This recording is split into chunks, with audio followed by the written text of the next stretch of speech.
This is a BO5 series. It's between Core JJ and Team Darshan, as we call them. There's a lot of pros in these games. So we have Darshan, Surenfire, Blaze Olive, Stixay, Newbie. So 3 LCS players on this side, 2 LCS players on the other side, but a bunch of like high tier academy players in here as well. Surenfire projected to be one of the best junglers. Darshan, one of the best performing players in these in-houses. Greg, obviously been really good for a while, as well as Yeon, who has been laning with Core JJ. They normally do really well bot lane, and Bob Jenkins, who also plays for TL. So Synergy, you have 3 members of TLA here, with 1 member of TLA main team, and and Insanity here, which is a LCS mid laner. And then on the other side, you have 3 members of Golden Guardians, 1 and 2 members of C9 Academy. So overall, pretty good. I talked to Surenfire. He's given me permission to just watch his stream, and we could watch from the jungle perspective only. Like, I'm gonna be jungle focused on this no matter what. I just want to like kind of focus my analysis in on something, because, you know, it feels like if I'm trying to cover everything, it becomes more of casting than like being able to get into the nitty gritty of a role. So this will be, you know, one of the more jungle focused streams. But yeah, we have the options of watching the spectator so we can see everything, but also focusing on Surenfire's perspective, or we can just watch Surenfire's stream and see it like live and potentially do comms. So we can do potentially both. Surenfire perspective. Okay. We'll start with Surenfire's perspective. Gotta watch the ad, boys. Look, I don't have you block like everyone else. Good guy, dumb, watching ads to support her. Dude, it really isn't that big of a deal watching ads. I don't know why people cry so much about it. Like, I literally get an ad every time I go to someone's stream. Whatever, dude. It's like 15 seconds. I like drink some water, look at my phone for a second, the ad's over. Why are people so mad? Doesn't make sense. Okay, so we have Lilia first pick. Lilia is super high priority. I've seen a bunch of different Lilia builds. I don't know where people are at with the champion. I think that in general, Riftmaker is the best option. You have a lot of people that are trying different things, right? So we've seen Night Harvester. Leandre's was the original one, because people think of Lilia, they think of old items, and the best item that you could go on Lilia previously after your jungle item, because jungle item was just so efficient that everyone pretty much built it, besides for Hecarim sometimes. People would generally speaking love Leandre's. It was the best standalone item on Lilia. Now, they theoretically buff Leandre's because they gave it a mana component, they made it a standalone item, etc. More powerful, more AP, whatever. It's a mythic, has pretty decent mythic passive as well. So people started going for that as the main item on Lilia. But what happened over time is people realized how much that old Leandre's crutched on having Ravenous Hunter. Ravenous Hunter was a rune that would give Lilia so much healing because it was ability damage only. In the preseason, they changed the ability vamp to Omni Vamp, right? So it's better for people that auto attack because it has a lifesteal component now, but it's also worse on spell damage. So things like Karthus, things like Lilia don't like the rune as much. Lilia specifically lost that ability to heal that she kind of relied on. And that's where Riftmaker came in, because it just feels a lot better. It feels a lot more like old Lilia on the previous patch, and kind of makes the early game stronger. With the Leandre's Torment build, you have a really good spike once you hit Demonic Embrace. So you have your boots, Leandre's Torment when you hit Demonic Embrace, boom, you're strong as fuck. You Q one people, you Q one person, right? They'll burn like 15% of their life easily at the end of that. But now, you know, is it worth having that weak early game when you could just have Riftmaker be stronger in that early game and then just like get the Demonic Embrace anyway and kind of feel similar to old Lilia? You know, those are the things that are going through your mind with this pick specifically. Okay, so here we have the jungle perspective. I actually like the team comp that blue team has anyway. I think Yone is actually pretty good scaling overall as a champion. So Surenfire going for the full clear here. I think this is fine. If he is going to clear towards topside, he's not going to have much to do there. So you have a couple options. I think that one of the reasons he started down here is he didn't want to potentially get this stolen. When you're playing Lilia, if you do decide to start bot side here, you should full clear, because you don't actually have the option of ganking mid or top reliably. I mean, when you look at it, you have a Camille top into Malphite, you have a Kennen mid into Yone. The Kennen could be ganked if he's somehow, like, if he's in the middle of a trade and he phase rushes forward, but besides for that, probably not.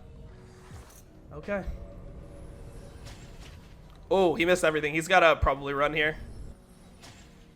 He has a Blaze Olive coming, but the Camille's coming too. This is risky. They shouldn't fight for this crab, because his top is completely pushed in. That's a super risky trade to take, because Lilia is the type of champion that thrives with setup, but without setup, not really as good. I think he should actually lose double crab here. Oh, so what I think he should have done here, or I'm just gonna tell you what he should have done. Instead of going for this crab, he should just reset and accept getting double crabbed and then be on time for his golems. As soon as he tries to contest the first crab, the second crab is automatically doomed because his bot lane's being pushed in and he doesn't have the ability to kill it. It's one of the biggest weaknesses of Lilia as a champion, is that you can't actually do crab well because you have no way to break the crab shield. So the optimal play here is to just reset after he gets chunked by the Graves.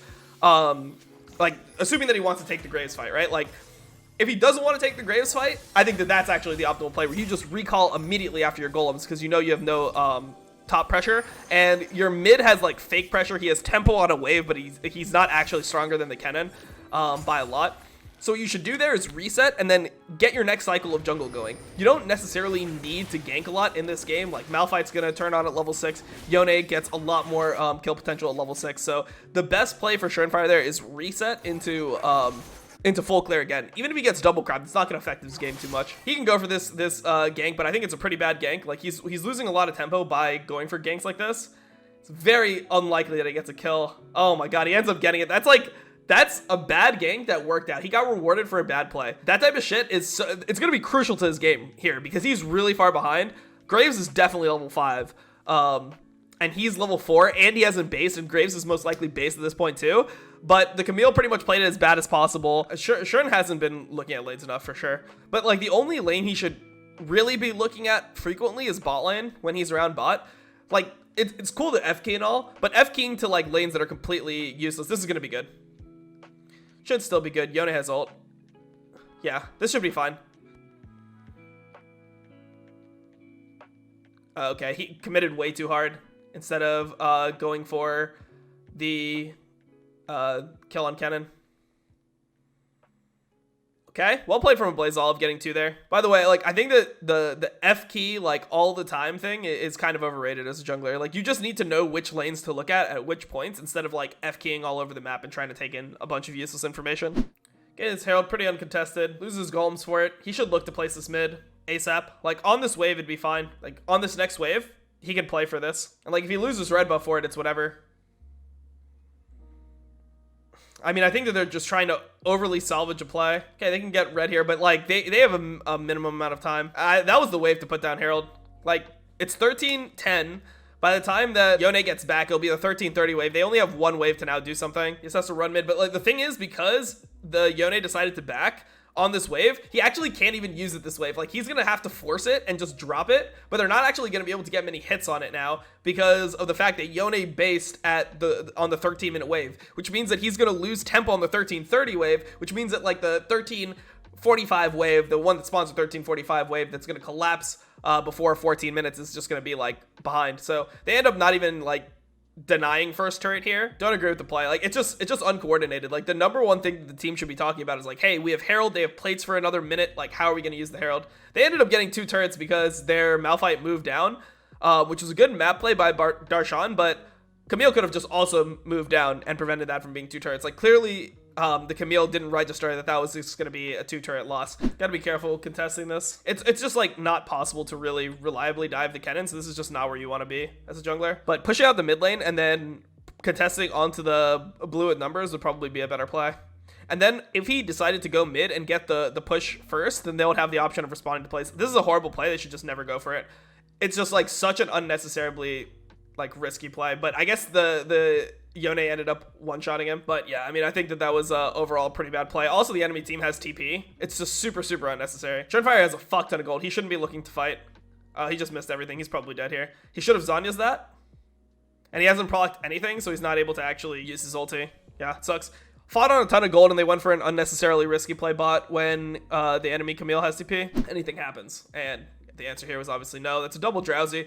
Pretty decent, but there's no one to really follow up on it. It depends on if Newbie can land a good stun. Didn't land a good stun. Gale Force dodges the Bard Q as well as the Yone ult, and yeah, that was their timing. They invested a lot of resources into that play and weren't able to actually get anything. So, and they have prio on this dragon, but 2 people just get caught out for no reason while they're doing the dragon. Darshan gets charmed up. Darshan has to ulti over the wall here to try to survive, but he's probably dead anyway. Yeah, he's dead anyway, and so is Surenfire.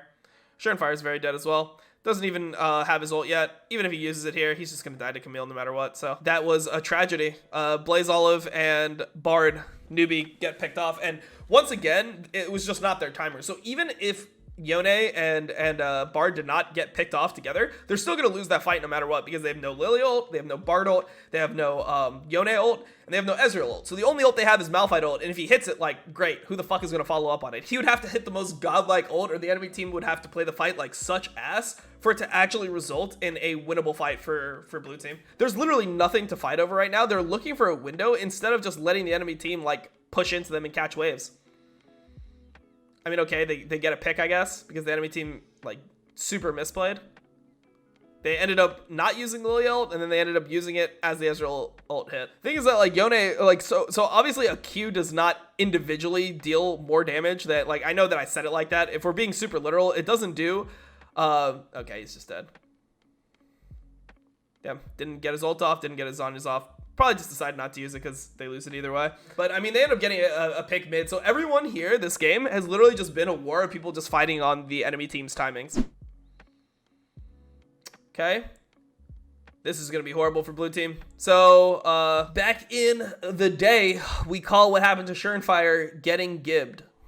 He literally got insta-gibbed. Didn't get one thing off. Got Seraphine ulted max range into just death.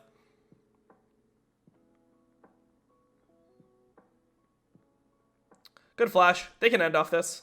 10 seconds, 18. Maybe they can't. Maybe they can only get like a turret. They should keep on pushing though. Even if they can't end, it depends on the Baron respawn time, but I feel like Baron isn't going to be spawning at a time where they're not going to be able to do anything. So you can literally just go for turrets here and then just back off. As long as you don't like super greed and die to literally just the turret, it should be fine. Okay, they get 2 turrets here. Going forward is correct there. As long as Baron's on like a 45 to 55-second timer, it should be fine. Yone does do it pretty well now, so blue team has to take advantage here. And Surenfire gets insta-gibbed again. Have you seen Stixay newbie do well once?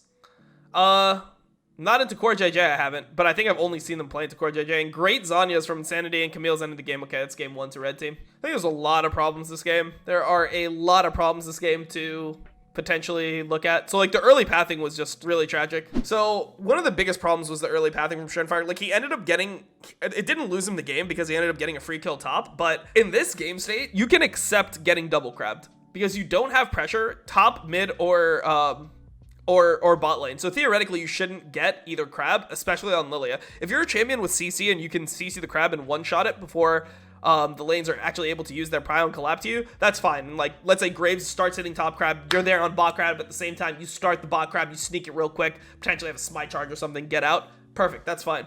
But if you look at this freeze frame right here, so I'm just gonna pause the game, right? When you look at this game state from Surenfire, you should know you 100% have to base. Because look at his top lane, look at his bot lane, and his mid has TP. So if Blaze Olive like starts massively somehow like shoving the next wave, whatever, the Kennen can actually get there. So this isn't even that big of an advantage. Like if your bot lane is shoved in like this, they can't ever move. So from this situation, you have to know as a jungler to just hit B. Like even though it sucks, you actually won't lose that much tempo, because if he has to walk from this crab to the other crab, you can be pretty much done with golems by the time that it gets to the second crab. If you base at the right time, you can either go for like a cheese gank through bot try with your Bard, or you can just try to shove the wave and then like force your way in for the crab, or you can just wait for your golems to spawn and just do golems. Like you have way more options with this play than walking across the map, right? So he started at 312. Between 312 and 412,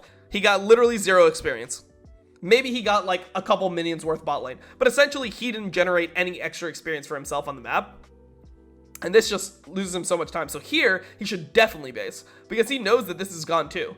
There's no way that a Graves with red buff and this amount of health, who knows what your timing is, right? Like if the Graves walks in and he sees that your golems are gone, or your golems have respawned, because he can click the golems, so he'll know if they're respawned or if they're level 1 golems.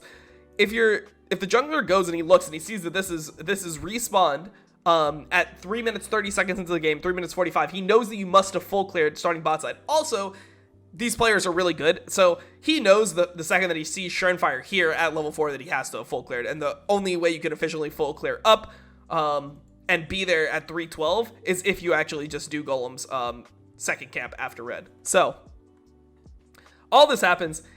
He should assume that this is fucking gone and not even go for this. Like, the fact that he ends up getting rewarded here is super lucky, but he missed out on a base, and essentially because he missed out on a base, in the last 2 minutes of the game, he's gotten not even a full camp worth of experience because he didn't even get the full golems. So he could be level 5 by just farming his jungle. Like, because look, this camp's already spawned, he could be done with both. Yeah, he could be essentially almost done with Gromp level 5 if he just full cleared again and kind of ignored his lanes here, because you can't really do anything to influence the lanes anyway. So you essentially just want to cycle your camps here and then play off your natural spikes. So natural spikes, what do I mean by that? Yone level 6, Malphite level 6, your own level 6. Those are much better windows to get kills than whatever happened here, right? Like, let's see, maybe Camille wasted his E, and that's why they go for this, but Camille has a biscuit.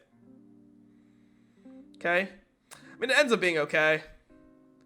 Camille doesn't even flash the, Q. If he flashed inside the Q, Surenfire might have potentially been 1-for-1 under the turret, but Camille shouldn't even be Eing in there at all, right? Because Camille is on the weak side at that point, right?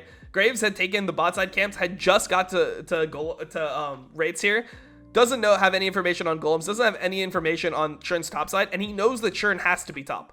Camille knows Shuren has to be top based off the fact that they have a ward here, and Graves fought the Lilia off the golem camp.